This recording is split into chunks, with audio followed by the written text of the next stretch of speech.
Love. Subhanallah, it's an unending discussion that you find in the book of Allah Azza wa Jal. It is one of the greatest, highest aims of our ubudiyyah, our enslavement, in showing Allah that we are true worshippers of Him.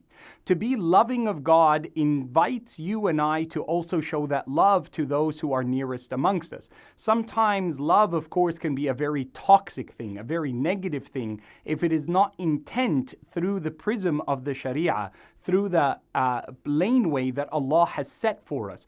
And therefore, Allah speaks about love in the Quran as being something that can be incredibly positive, but it can also be something that is incredibly negative. In Surah Al-Baqarah, verse 165, Allah speaks about two types of love. And He said that there are those who love certain things. يُحِبُّونَهُمْ كَحُبِّ اللَّهِ. They covet and they have a worshipping love of certain beings, certain things, certain material objects. Some people, they love money. Some people, they love family. Some people, they love themselves.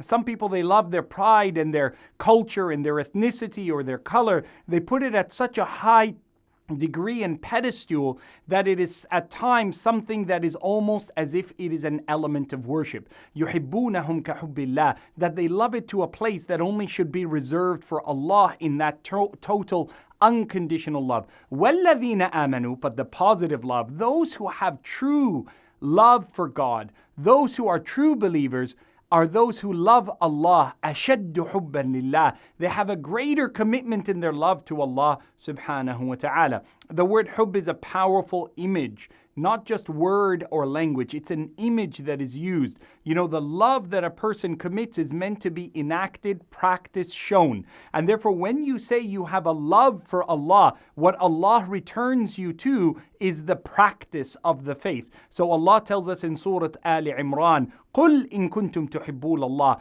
If you truly make a claim that you are beloved and belover and lovers of Allah, فَاتَّبِعُونِي. Follow my tradition, follow my example, follow my lifestyle, follow the mercy that was sent to me. يُحِبُّكُمُ اللَّهِ. Your Lord will then love you.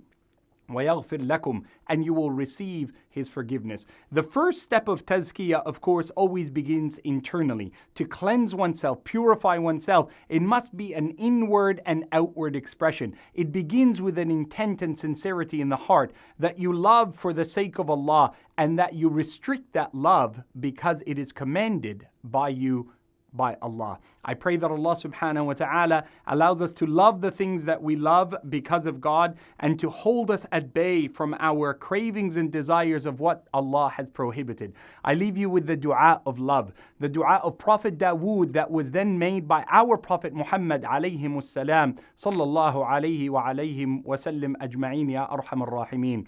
Allahumma inni as'aluka hubbak. Oh Allah, I ask you for your love, wa hubba man yuhibbuk, and the love of those who love you, وحب العمل الذي يقربني إلى حبك, and the love of the deeds that will bring me closer to your love, O Allah. Allahumma ameen.